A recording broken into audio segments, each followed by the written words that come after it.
Hello there, this is Daniele from Toolchefs and welcome to this new video. So today we're going to build our first locomotion asset. So let's open the Atoms UI, go under Locomotion tabs and create a new locomotion asset. And then I'm gonna right click in the viewport to open the animation clips dialog, and you can also press this button here. And I'm gonna import my main idle loco, and walk, and jog. And as you see, as soon as we drag and drop the clips inside the viewport, Atoms place them in a nice way. So we see that the idle loco has a position of 0, 0, the walk has a value of 137 for the x value, and the jog has 277. Basically, whenever you drag and drop the clips in the viewport, Atoms evaluates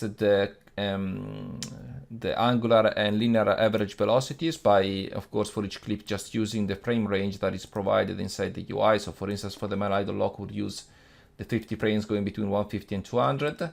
And then basically within this frame range, it calculates again the angular and linear velocity.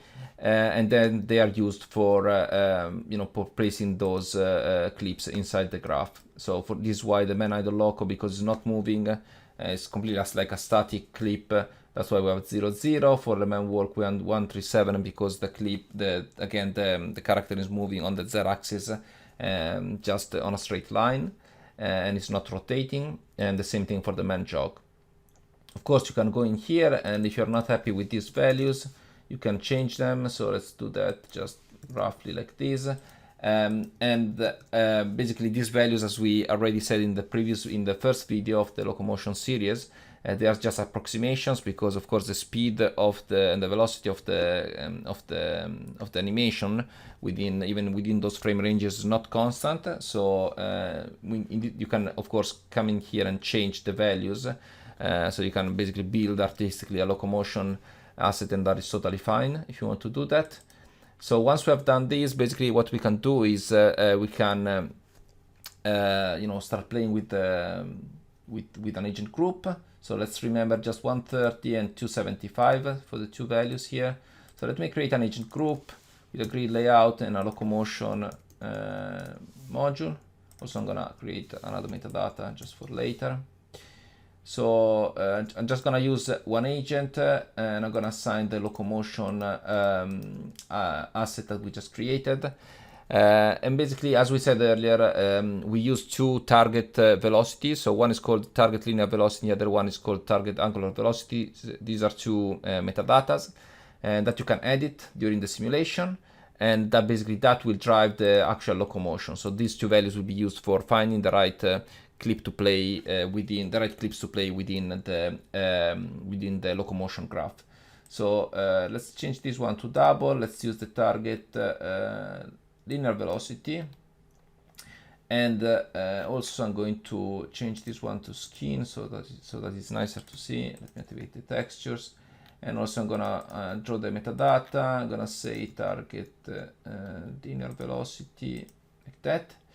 And let me, okay, no, that's fine. Actually, let's leave it there. So if I press play now we're just playing the idle clip. We can even debug that with the debugging here. If I press play, you see now basically that the idle has the weight to 1, while the clip the walk has 0.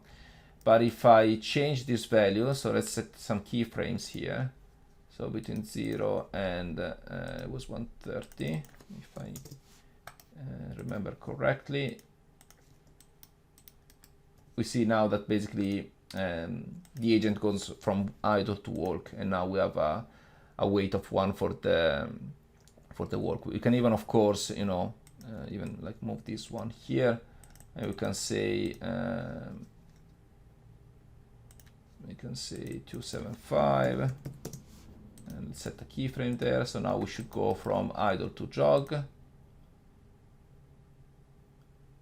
and this is basically how the locomotion system works. By providing the target linear velocity, with this value you will map the x-axis, and then you will find Atoms will find a clip to play. You can of course also debug this stuff if you want to see what Atom is actually doing. Here you can find the same information that you will find by activating the debug option inside the viewport. But also you find this useful graph here. So if I go frame by frame, we see that this red value, which is the input that we're providing to the to Atoms, is changing, and so basically the green circle is lagged a little just for some settings that we have on the locomotion system that I'm going to explain in a second. But basically this is showing you what's happening here, and also here you have the weight. So basically now we see that this is the actual value for the target linear velocity, so it's 236, which is between the man walk and man jog, and then finally we reach the man jog. So there are some parameters on the locomotion system, on the locomotion module that you haven't seen before in other modules. I mean, there are a lot of them that are also available in the clip reader and the state machine, like the high field, the behavior 3D, and also of course the debug here. But there are some of them like the linear average num frames, angular average num frame, max linear acceleration, max angular acceleration, and force and eclipse that basically are not present in the state machine and in the clip reader. So basically these two values here, so the average num frames for the linear and angular velocities, what they do is like they basically make an average of the last, in this case would be 5 values that we are passing to Atoms, and basically the value that is calculated from this average is actually the value that is used for finding the right clips to play. And this is actually why we saw the green circle earlier being lagged a bit, because of course we are using an average of 5 frames, so basically that's the delay. If you actually put like a higher value here, you will see a bigger lag, and if you put like 1, you wouldn't see any lag at all, like the green circle would actually match the red circle. So you can do this for both the linear and the angular velocities. With the max linear and angular accelerations, what you're saying basically is like you're saying to Atoms, even like after you make the average, this is the maximum that I am allowing you to change the value, right, per frame.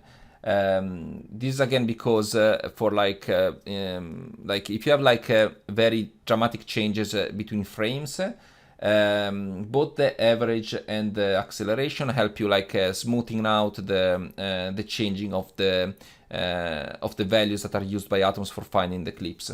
This is of course very useful if you are like working in a VFX workflow, because you don't want to see like a lot of jittering in the direction or in the clips, especially in the animation.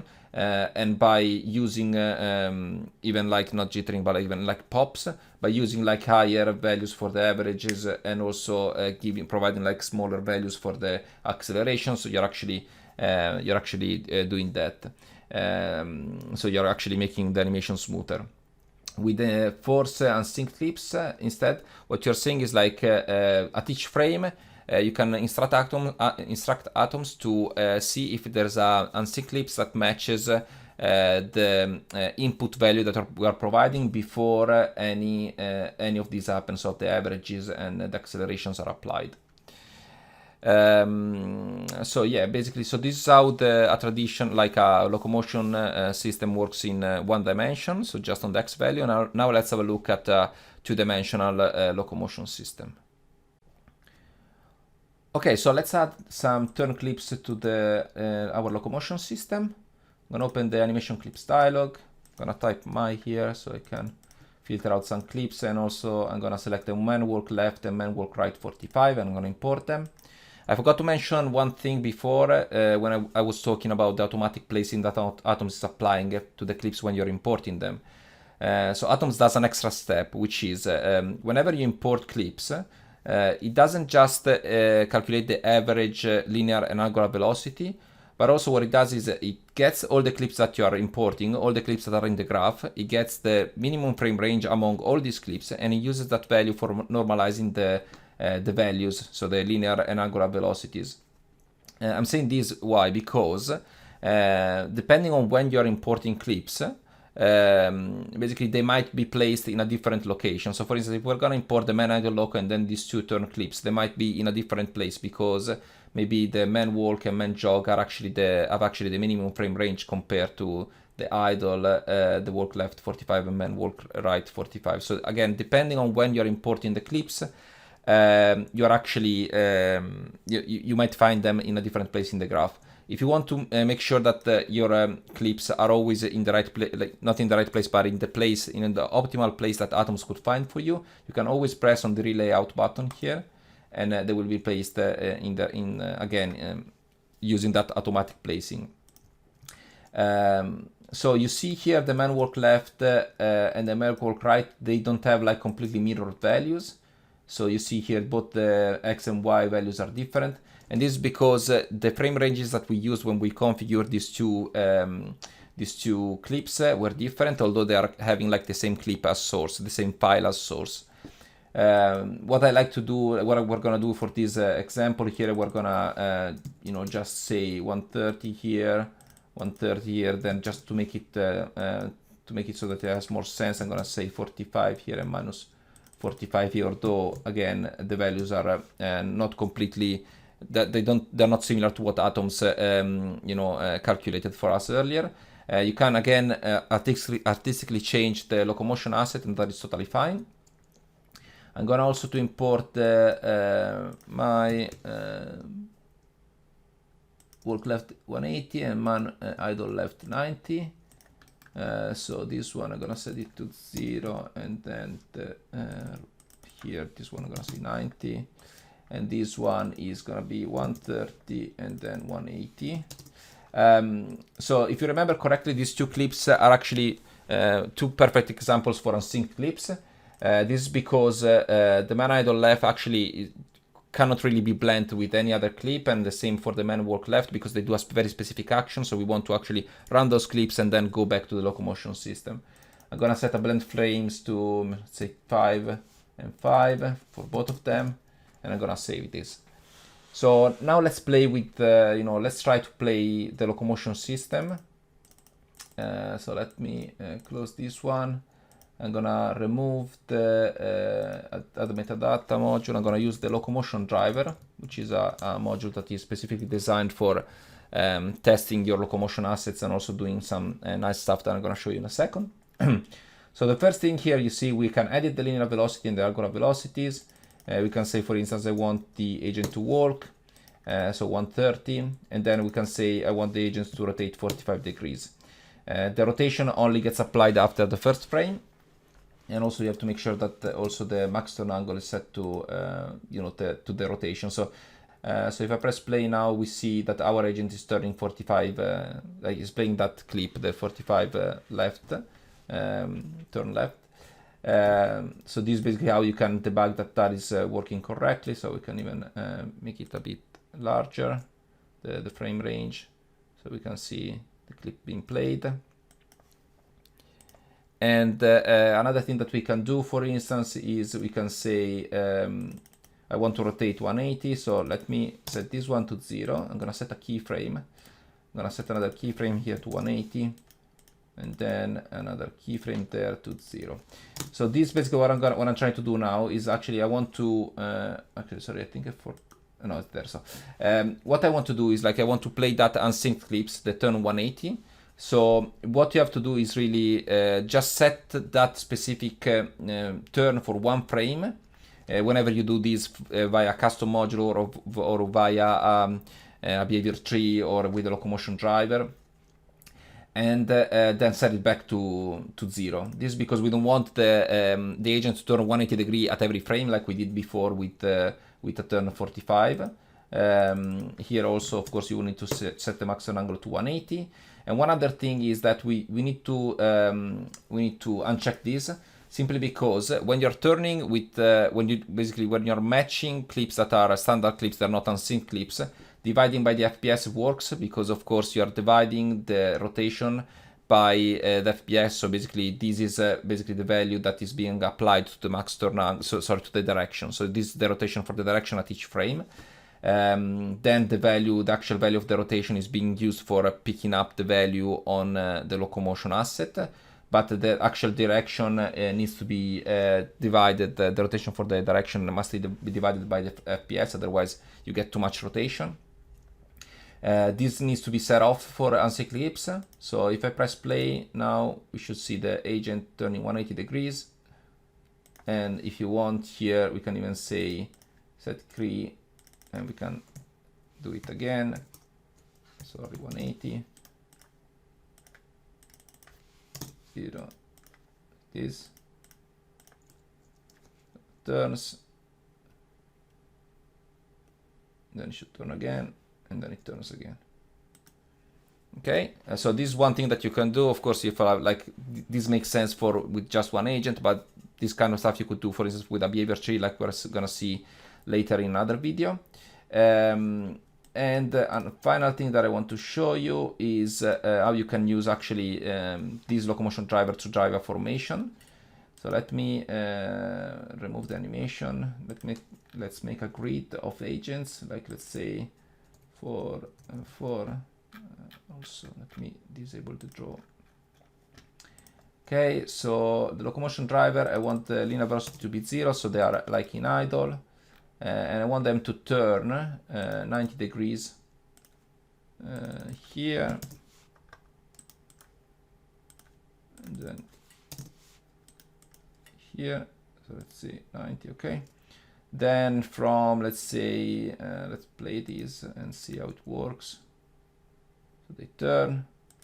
So then here we want to say, I want you to, no, not this one, sorry, remove key. I want to say I want to go from 0 to 130 here, so they will work for a bit. Then I'm going to stop them here.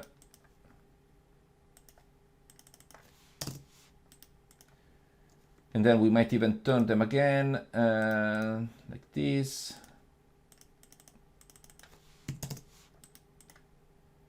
And like this. Let me actually make the frame range a bit larger, so maybe we might be able to see everything. So let's see. So they turn, they start working, they stop, and then they should turn again. So this is basically how you can do some sort of like a formation workflow with Atoms, and you know, like have your agents moving together and keeping the formation. You can of course use even like a follow mesh, and here the animation is not great, but of course you could like use better values for making the you know, the simulation look better. And this is all for this video. Thanks for watching.